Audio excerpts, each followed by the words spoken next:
friends, welcome back. I'm Christina, the manager of the Pacific Beach Library. Thank you for joining me for day 20 of our read along together of Roughing It by Mark Twain. We have just 3 days left to conclude this big book. And so let's go ahead and get started talking about stuff. I thought we'd start out with tea, as we usually do. Today's tea, I just let it start steeping a few minutes ago, so I think it needs about another minute. So actually, no, I think it's about time. I don't want it to be too strong. Today's tea that I'm enjoying is the last of the teas that were presented during that workshop that I was at last Saturday. And this one was called Ceylon Burning Sun. Ooh, a very dramatic name. You can see too, it has these tiny little bits of dried tea. And once it steeps, the leaves have been chopped, I guess, into these small little bits. So they don't make those beautiful, we don't get to see the leaves unfurl like we did in some of the other ones, like yesterday's Ms. Zhao's Sheng Puer, which sort of like looked like almost sticks and then opened up into the full leaf, versus these are chopped up into little bits. But the description is lovely. It says, the Ceylon Burning Sun is a perfect blend of strength and complexity, which is pretty rare. Thank you for telling me, tea source. I wouldn't have known otherwise. It is pretty rare though. The broken golden tips blended with this tea give it a bright clarity and hints of dark fruit. Ooh, all right. It is a beautiful tea. I remember liking it when I had it, and it kind of has a reddish color. It's kind of between an amber and a red. It's not quite a ruby, but yeah, it has a beautiful red color. Actually, as I'm pouring it, I can see the light through the pot, and it is beautiful. It's a lovely color.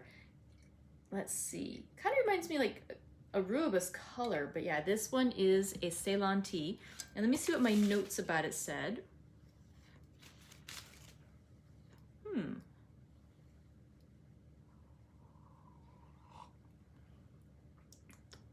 I did not write notes about this one. Apparently by then I was probably too waterlogged from all the tea that I'd been drinking.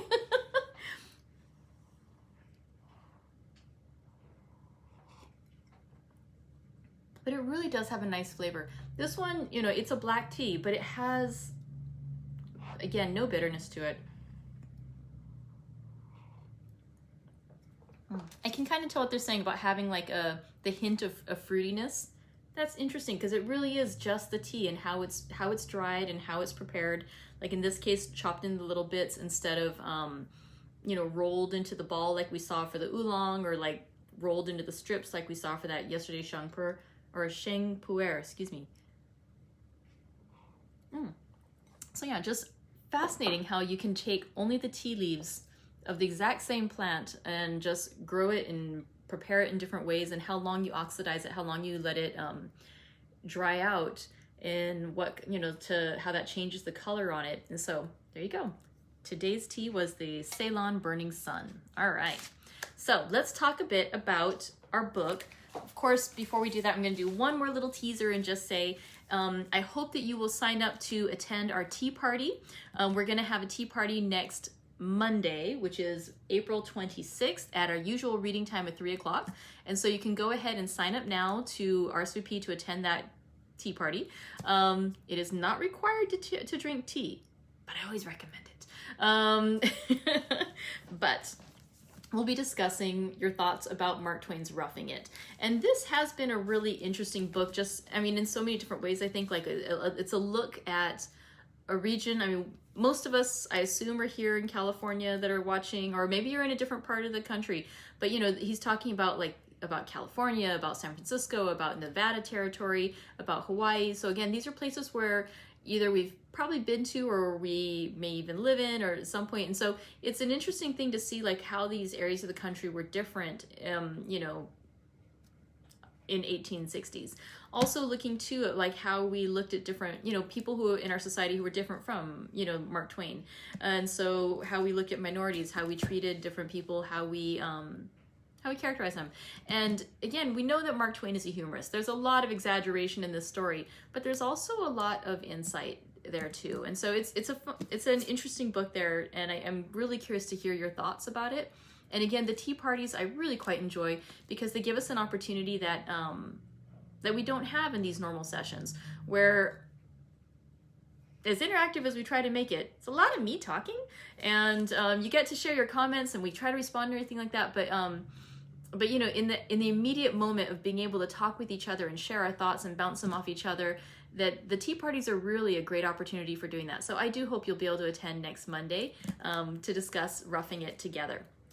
All right, so let's go. Oh, and finally, last announcement, I promise, is that next Tuesday we're going to start a read-along together of Wuthering Heights by Emily Bronte.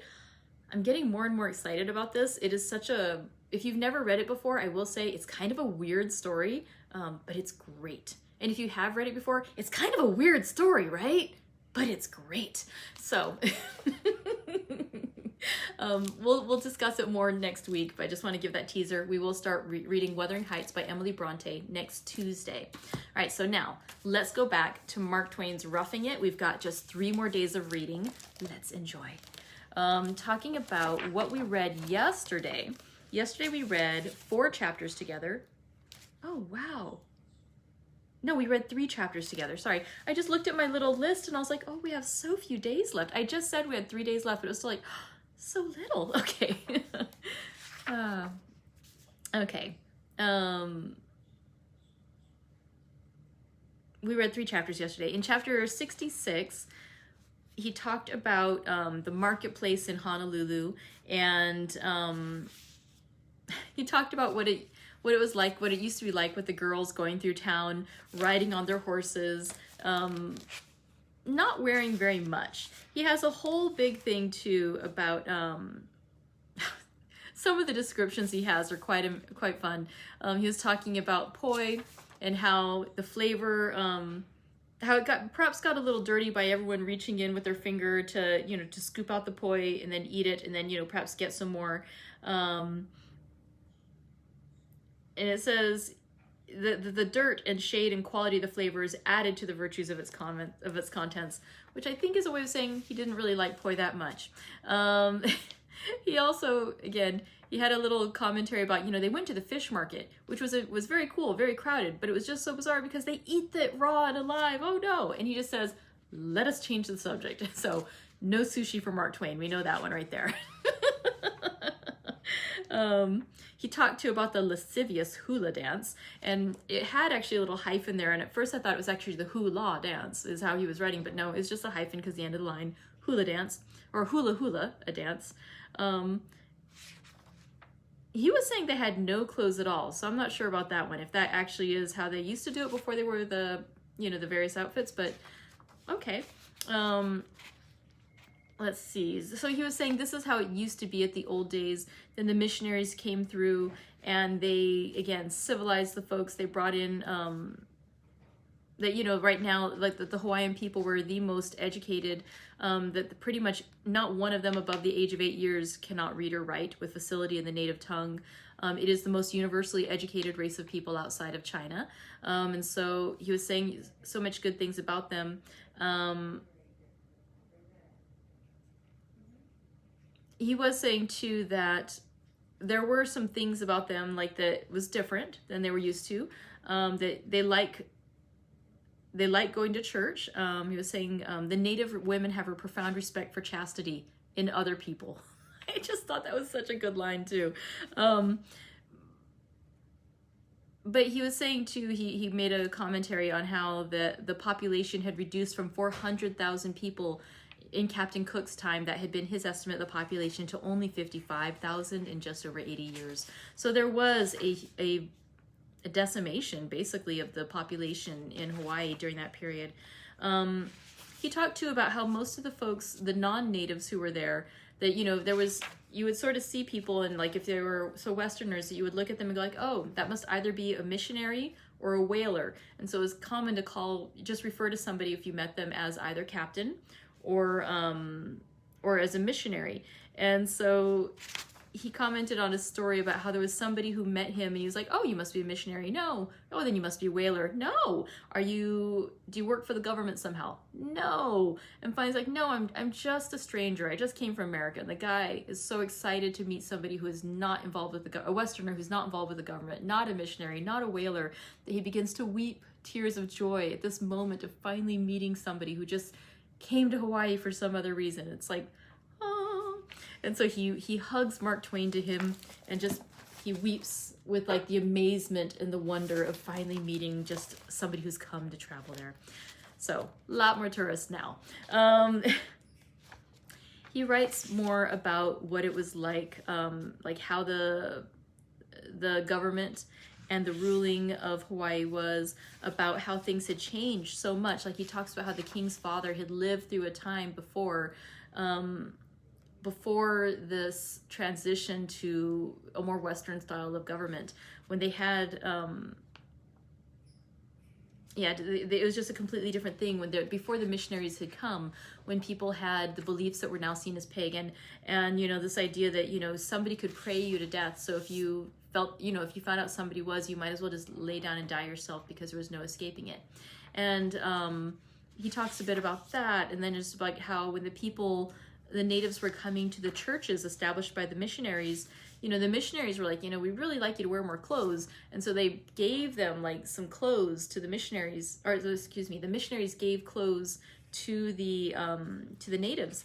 And the natives, not being unselfish, decided to share with their other neighbors. And so when they came back to church, there would be like one person walking in just a shirt, another person walking in just a hat, another person walking in with just gloves, because everyone had shared, so somebody had something, but nobody was fully clothed in the Western style.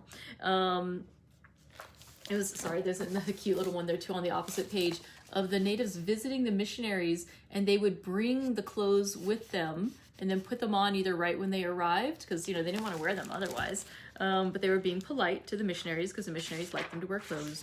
And so just some really fun little stories there. He talked too about how the governance was set up with so many different ministers of this and of that.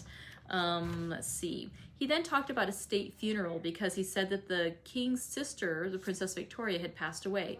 Long description of all the attendees. But then he compared it to the funeral of Kamehameha the Conqueror, who had died 15 years prior.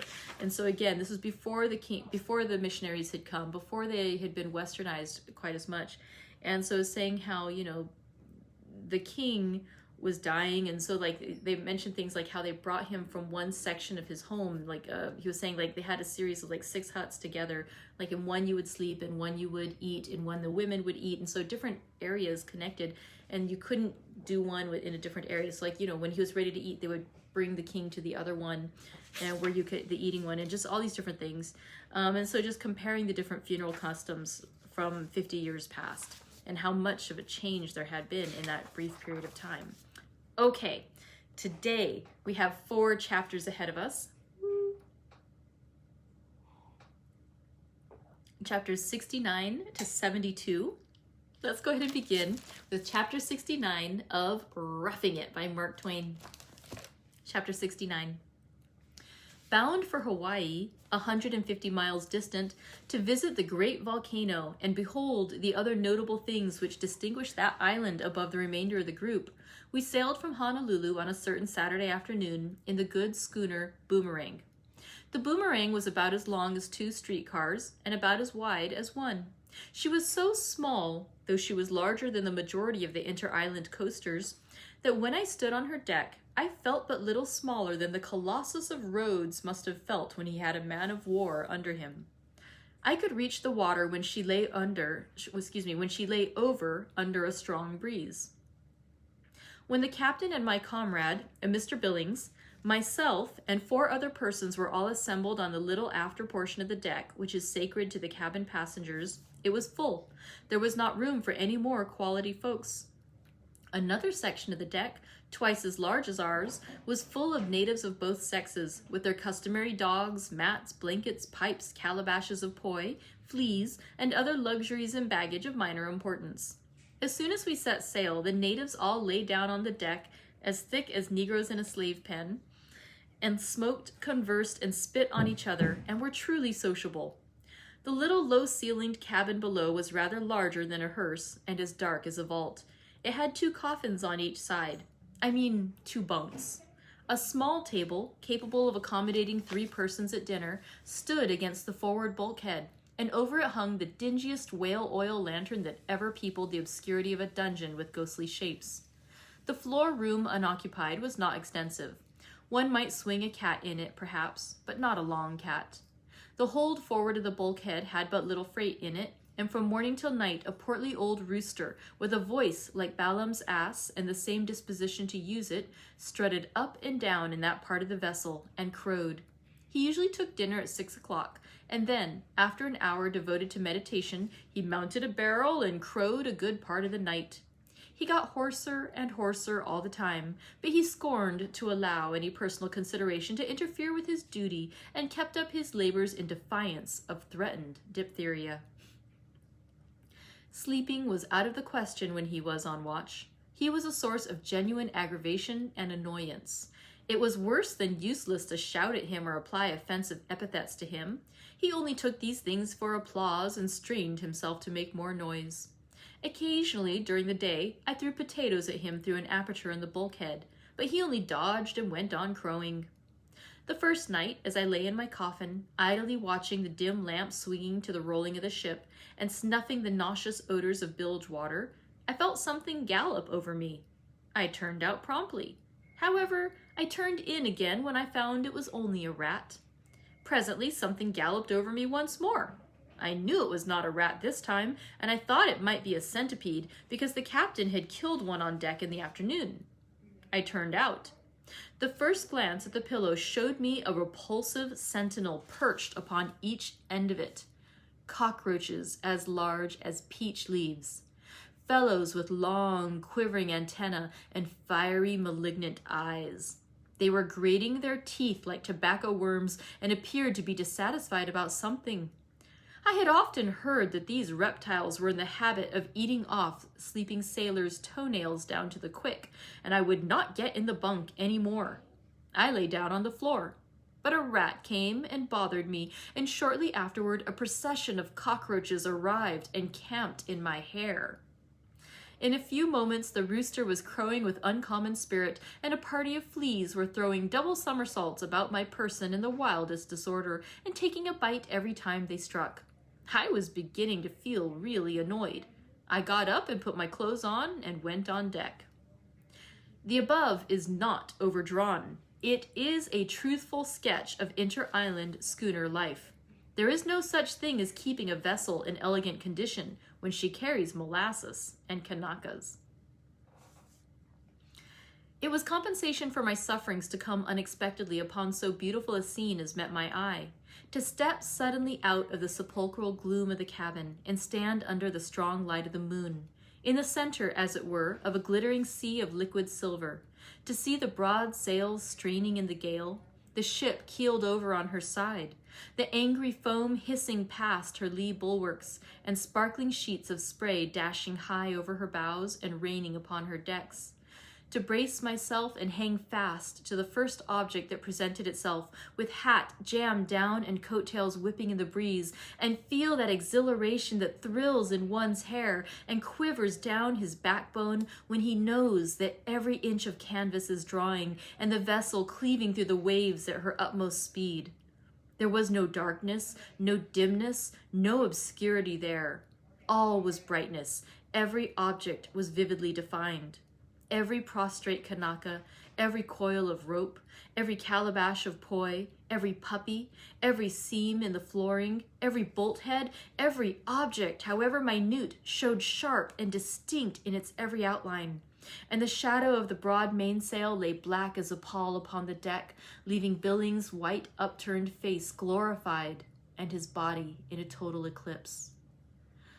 Monday morning, we were close to the island of Hawaii.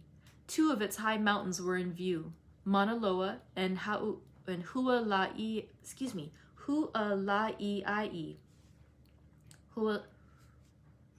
Huala'i? There we go. The latter is an imposing peak, but being only 10,000 feet high is seldom mentioned or heard of. Mauna Loa is said to be 16,000 feet high. The rays of glittering snow and ice that clasped its summit like a claw looked refreshing when viewed from the blistering climate we were in. One could stand on that mountain, wrapped up in blankets and furs to keep warm, and while he nibbled a snowball or an icicle to quench his thirst, he could look down the long sweep of its sides and see spots where plants are growing that grow only where the bitter cold of winter prevails. Lower down, he could see sections devoted to productions that thrive in the temperate zone alone. And at the bottom of the mountain, he could see the home of the tufted cocoa palms and other species of vegetation that grow only in the sultry atmosphere of eternal summer. He could see all the climes of the world at a single glance of the eye, and that glance would only pass over a distance of 4 or 5 miles as the bird flies.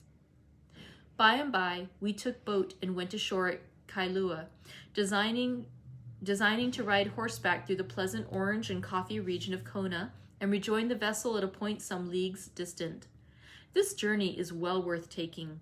The trail passes along on high ground, say 1,000 feet above sea level, and usually about a mile distant from the ocean, which is always in sight, save that occasionally you find yourself buried in the forest in the midst of a rank tropical vegetation and a dense growth of trees, whose great boughs overarch the road and shut out sun and sea and everything, and leave you in a dim, shady tunnel, haunted with invisible singing birds and fragrant with the odor of flowers.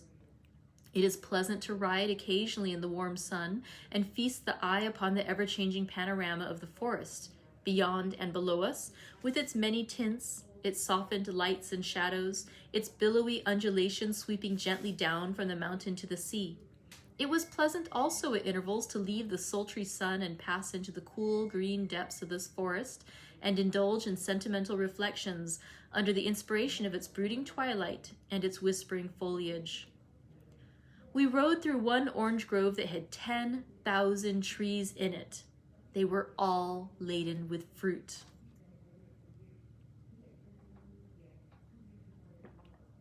At one farmhouse, we got some large peaches of excellent flavor. This fruit, as a general thing, does not do well in the Sandwich Islands. It takes a sort of almond shape and is small and bitter. It needs frost, they say, and perhaps it does. If this be so, it will have a good opportunity to go on needing it, as it will not be likely to get it. The trees from which the fine fruit I have spoken of came had been planted and replanted 16 times, and to this treatment the proprietor of the orchard attributed his success. Here's the drawing, by the way, of Mauna Loa. Isn't that beautiful? We passed several sugar plantations, new ones and not very extensive. The crops were, in most cases, third ratoons. Note, the first crop is called plant cane. Subsequent crops, which spring from the original roots without replanting, are called ratoons. Almost everywhere on the island of Hawaii, sugar cane matures in 12 months, both ratoons and plant, and although it ought to be taken off as soon as it tassels, no doubt, it is not absolutely necessary to do it until about 4 months afterward. In Kona, the average yield of an acre of ground is 2 tons of sugar, they say. This is only a moderate yield for these islands, but would be astounding for Louisiana and most other sugar-growing countries. The plantations in Kona being on pretty high ground, up among the light and frequent rains, no irrigation whatever is required. And now chapter 70. We stopped some time at one of the plantations to rest ourselves and refresh the horses.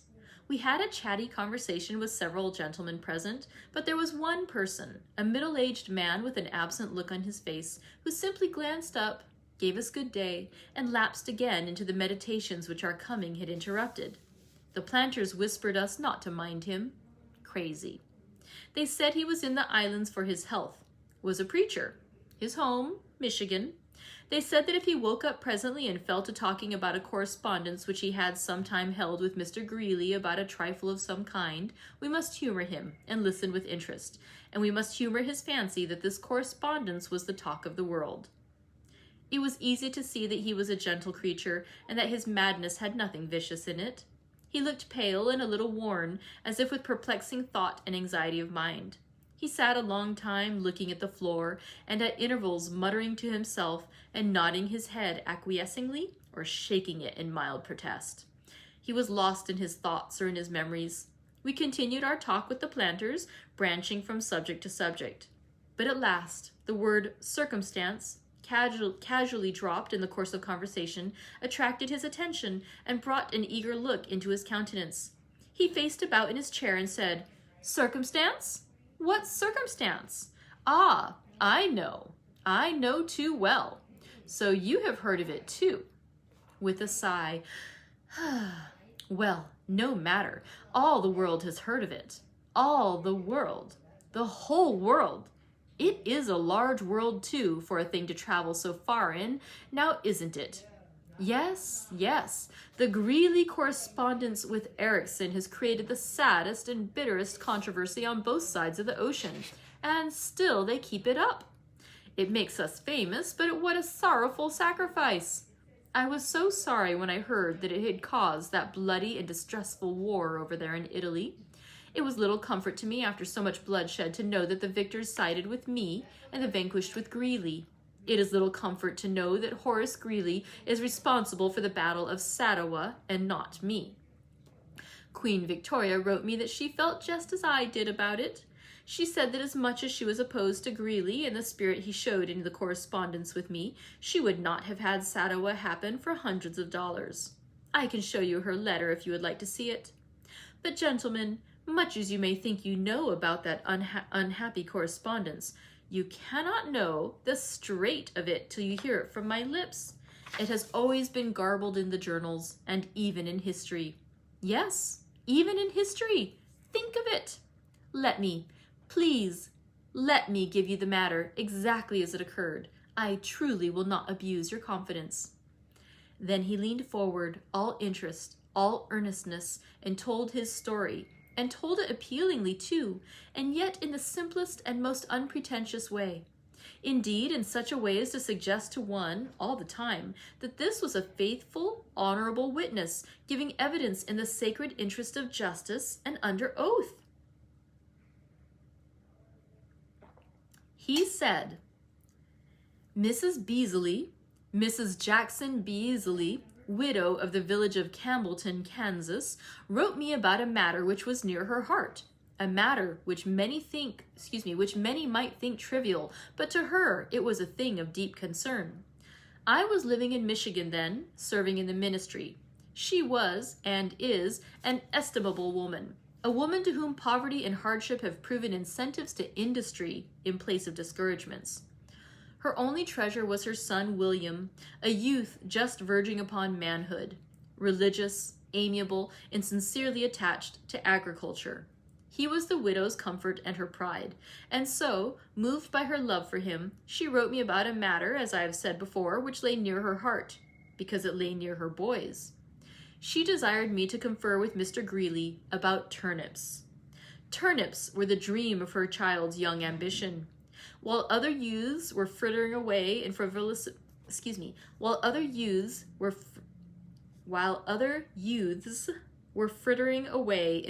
amusements, the precious years of budding vigor which God had given them for useful preparation, this boy was patiently enriching his mind with information concerning turnips. The sentiment which he felt toward the turnip was akin to adoration. He could not think of the turnip without emotion. He could not think of it calmly. He could not contemplate it without exultation. He could not eat it without shedding tears. All the poetry in his sensitive nature was in sympathy with the gracious vegetable. With the earliest pipe of dawn, he sought his patch, and when the curtaining night drove him from it, he shut himself up with his books and garnered statistics till sleep overcame him. On rainy days, he sat and talked hours together with his mother about turnips. When company came, he made it his loving duty to put aside everything else and converse with them all the day long of his great joy in the turnip. And yet, was this joy rounded and complete? Was there no secret alloy of unhappiness in it? Alas, there was.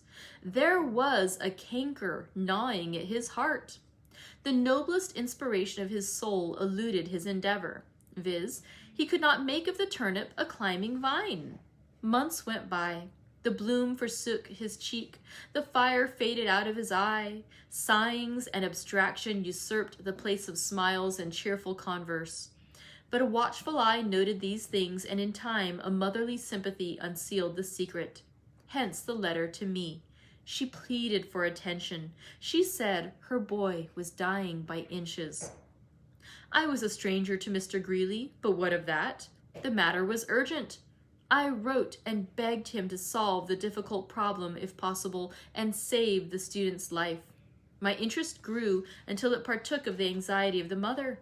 I waited in much suspense. At last, the answer came. I found that I could not read it readily, the handwriting being unfamiliar and my emotions somewhat wrought up. It seemed to refer in part to the boy's case, but chiefly to other and irrelevant matters, such as paving stones, electricity, oysters, and something which I took to be absolution or agrarianism. I could not be certain which. Still, these appeared to be simple casual mentions, nothing more. Friendly in spirit without doubt, but lacking the connection or coherence necessary to make them useful. I judged that my understanding was affected by my feelings, and so laid the letter away till morning. In the morning, I read it again, but with difficulty and uncertainty still, for I had lost some little rest, and my mental vision seemed clouded. The note was more connected now, but did not meet the emergency it was expected to meet. It was too discursive. It appeared to read as follows, though I was not certain of some of the words. Polygamy dissembles majesty. Extracts redeem polarity. Causes hitherto exist. Ovations pursue wisdom, or warts inherit and condemn. Boston, botany, cakes, Folony undertakes, but who shall allay? We fear not. Your Wexley, Hevis, Evulage. But there did not seem to be a word about turnips. There seemed to be no suggestion as to how they might be made to grow like vines. There was not even a reference to the Beasleys. I slept upon the matter. I ate no supper, neither any breakfast next morning. So I resumed my work with a brain refreshed and was very hopeful. Now the letter took a different aspect, all save the signature, which later I judged to be only a harmless affectation of Hebrew. The epistle was necessarily from Mr. Greeley, for it bore the printed heading of the Tribune, and I had written to no one else there. The letter, I say, had taken a different aspect, but still its language was eccentric and avoided the issue. It now appeared to say, Bolivia extemporizes mackerel. Borax esteems polygamy. Sausages wither in the east. Creation perdu is done. For woes inherent one can damn.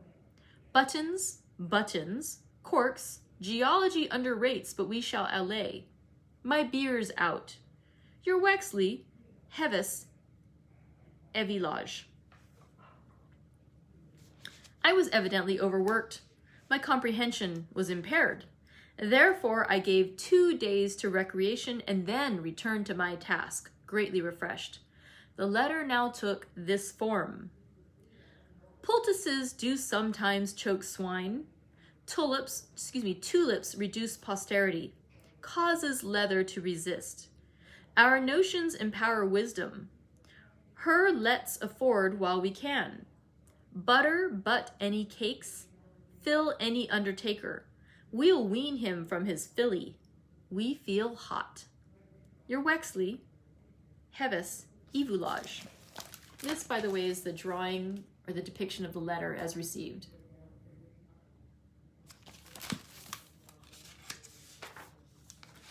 I was still not satisfied.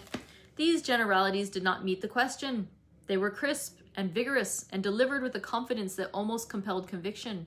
But at such a time as this, with a human life at stake, they seemed inappropriate, worldly, and in bad taste. At any other time, I would have been not only glad, but proud to receive from a man like Mr. Greeley a letter of this kind, and would have studied it earnestly and tried to improve myself all I could. But now, with that poor boy in his far home languishing for relief, I had no heart for learning. 3 days passed by, and I read the note again. Again, its tenor had changed. It now appeared to say, Potations do sometimes wake wines. Turnips restrain passion. Causes necessary to state. Infest the poor widow. Her lord's effects will be void. But dirt, bathing, etc., etc., followed unfairly, will worm him from his folly. So swear not. Your Wexley, Hevis, Evoulage. This was more like it, but I was unable to proceed. I was too much worn. The word turnips brought temporary joy and encouragement, but my strength was so much impaired and the delay might be so perilous for the boy that I relinquished the idea of pursuing the translation further and resolved to do what I ought to have done at first. I sat down and wrote to Mr. Greeley as follows: Dear Sir, I fear I do not entirely comprehend your kind note. It cannot be possible, sir, that turnips restrain passion. At least the study or contemplation of turnips cannot, for it is this very employment that has scorched our poor friend's mind and sapped his bodily strength. But if they do restrain it, will you bear with us a little further and explain how they should be prepared? I observe that you say, causes necessary to state, but you have omitted to state them. Under a misapprehension, you seem to attribute to me interested motives in this matter, to call it by no harsher term. But I assure you, dear sir, that if I seem to be infesting the widow, it is all seeming and void of reality. It is from no seeking of mine that I am in this position. She asked me herself to write you. I never would have infested her. Indeed, I scarcely know her. I do not infest anybody. I try to go along in my humble way, doing as near right as I can, never harming anybody, and never throwing out insinuations. As for her lord and his effects, they are of no interest to me. I trust I have effects enough of my own, shall endeavor to get along with them at any rate, and not go mousing around to get hold of somebody's that are void. But do you not see? This woman is a widow. She has no lord. He is dead, or pretended to be when they buried him. Therefore, no amount of dirt, bathing, etc., etc., however unfairly followed, will be likely to worm him from his folly. If being dead and a ghost is folly, your closing remark is as unkind as it was uncalled for, and if report says true, you might have applied it to yourself, sir, with more point and less impropriety. Very truly yours, Simon Erickson.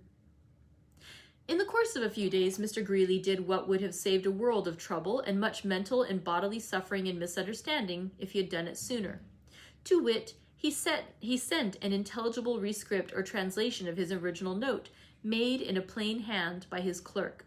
Then the mystery cleared, and I saw that his heart had been right all the time. I will recite the note in its clarified form. Translation. Potatoes do sometimes make vines. Turnips remain passive. Cause unnecessary to state. Inform the poor widow her lad's efforts will be vain. But diet, bathing, etc., etc., followed uniformly, will wean him from his folly. So fear not. Yours, Horace Greeley. But alas, it was too late, gentlemen, too late. The criminal delay had done its work. Young Beasley was no more.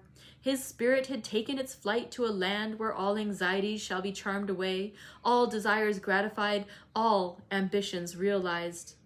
Poor lad, they laid him to his rest with a turnip in each hand. So ended Erickson, and lapsed again into nodding, mumbling, and abstraction. The company broke up and left him so, but they did not say what drove him crazy. In the momentary confusion, I forgot to ask.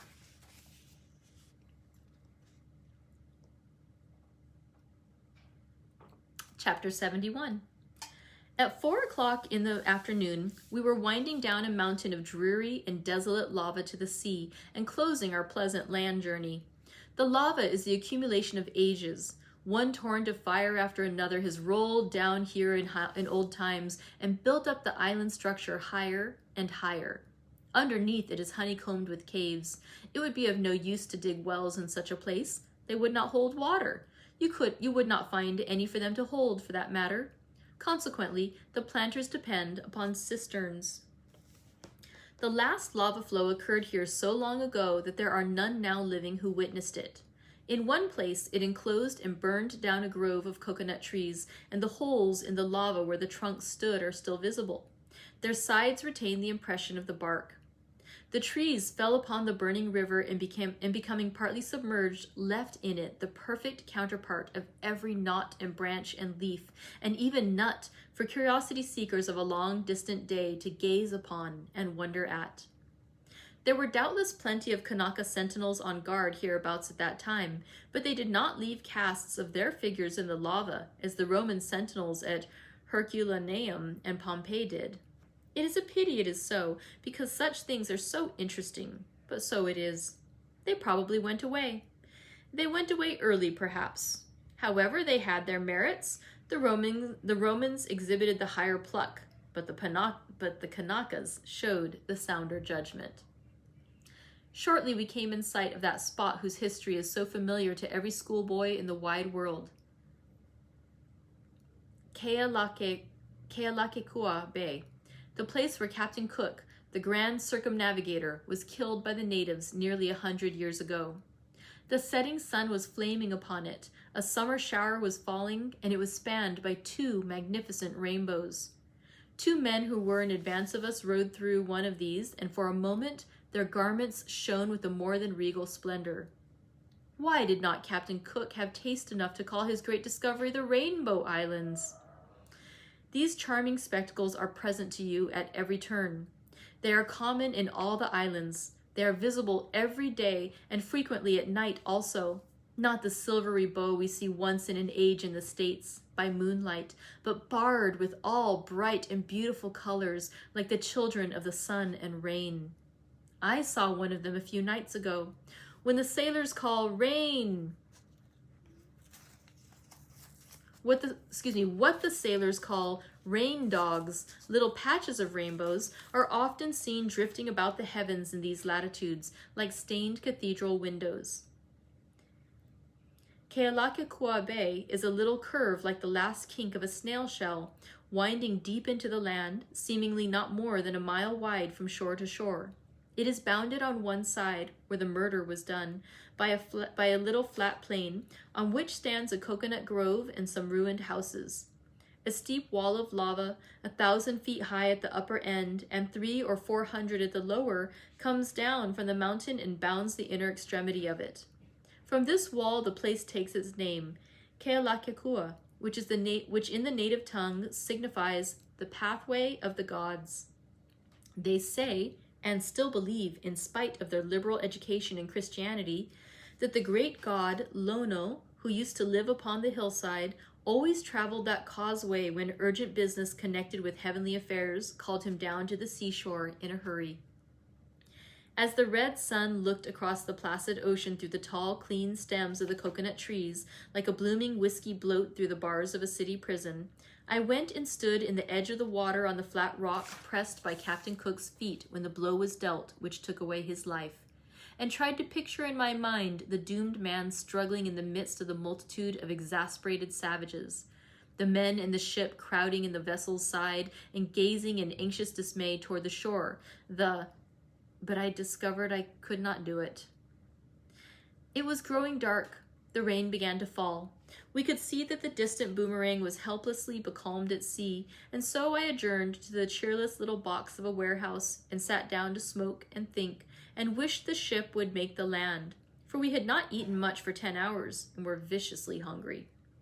Plain, unvarnished history takes the romance out of Captain Cook's assassination and renders a deliberate verdict of justifiable homicide.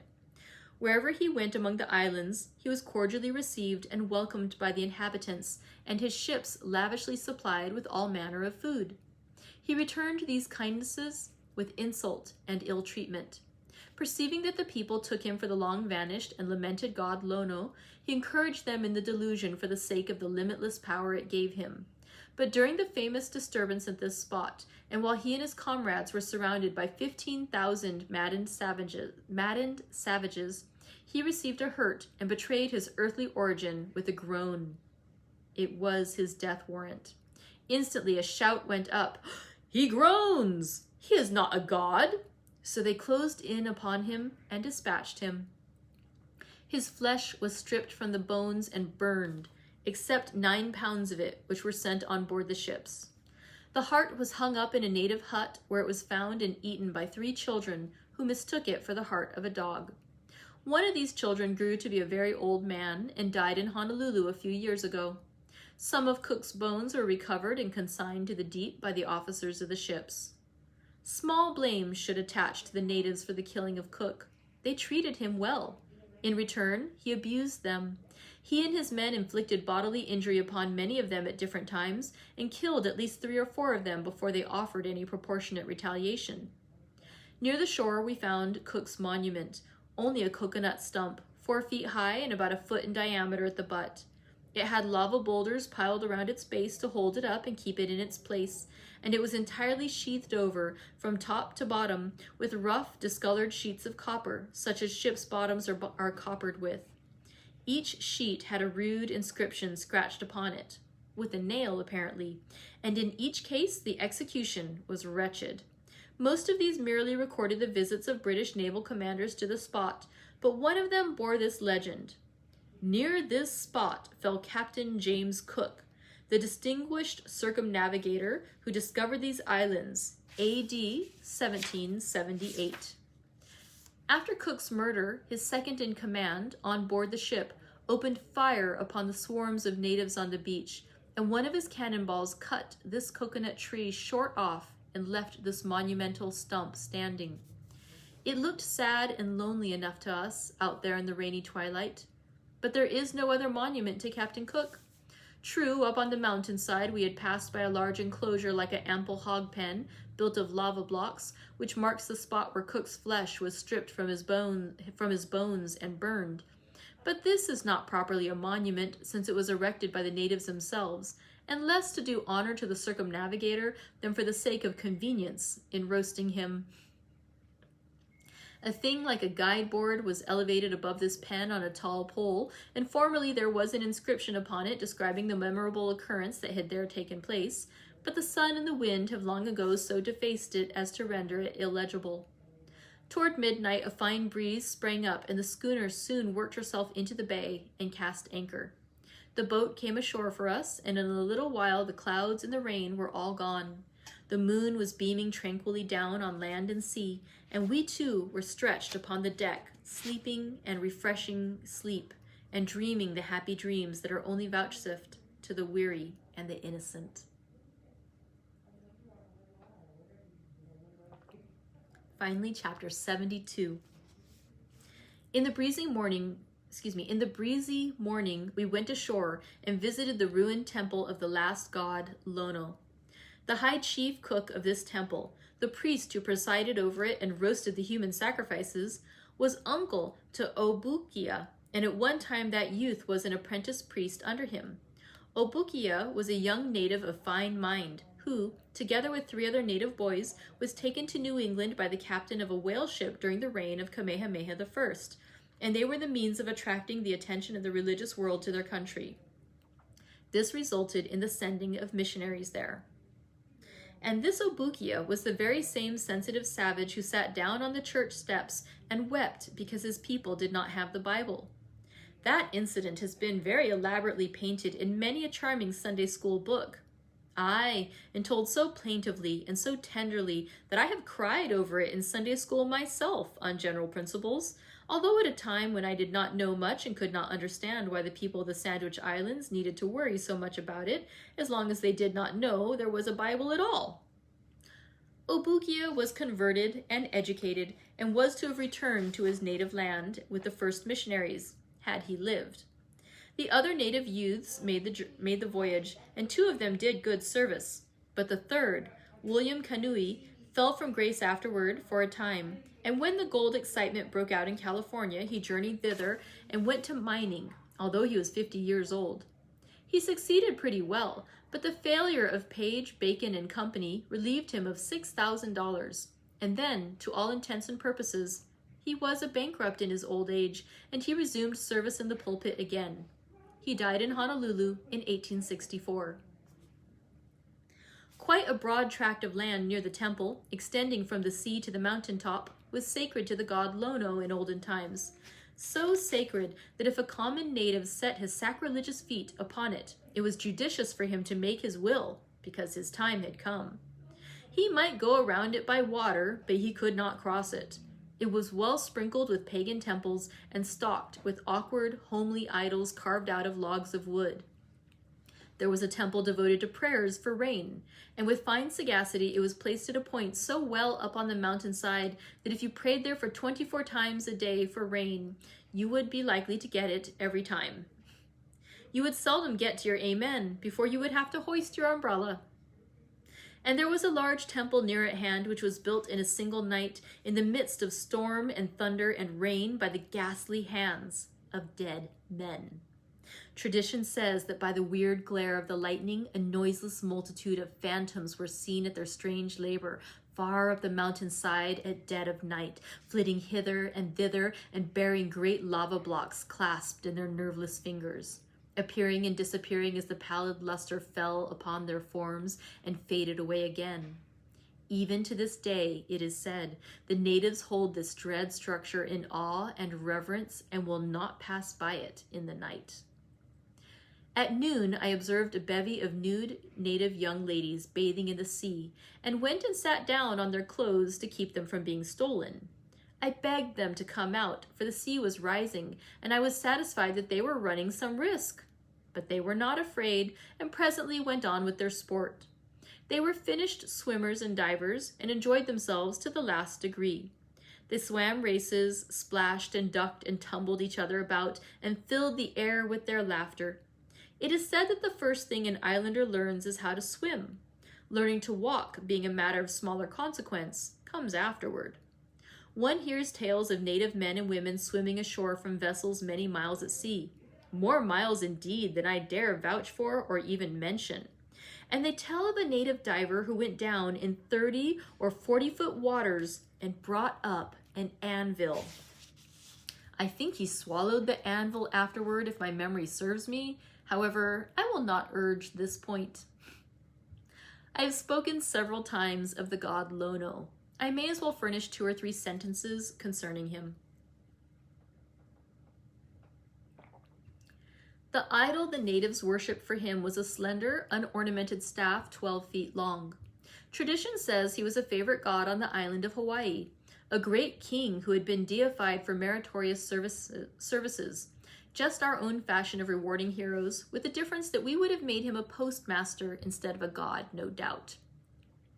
In an angry moment, he slew his wife, a goddess named Kaikilani Aiii. Remorse of conscience drove him mad, and tradition presents us the singular spectacle of a god traveling on the shoulder. For in his gnawing grief, he wandered about from place to place, boxing and wrestling with all whom he met. Of course, this pastime soon lost its novelty, inasmuch as it must necessarily have been the case when so powerful a deity sent a frail human opponent to grass, he never came back anymore.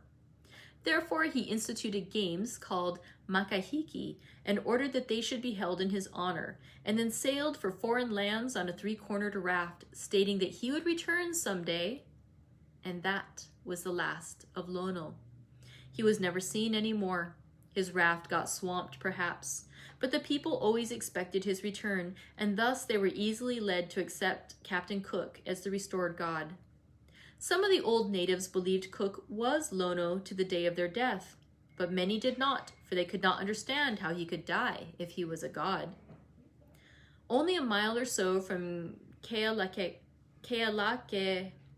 Bay is a spot of historic interest, the place where the last battle was fought for idolatry.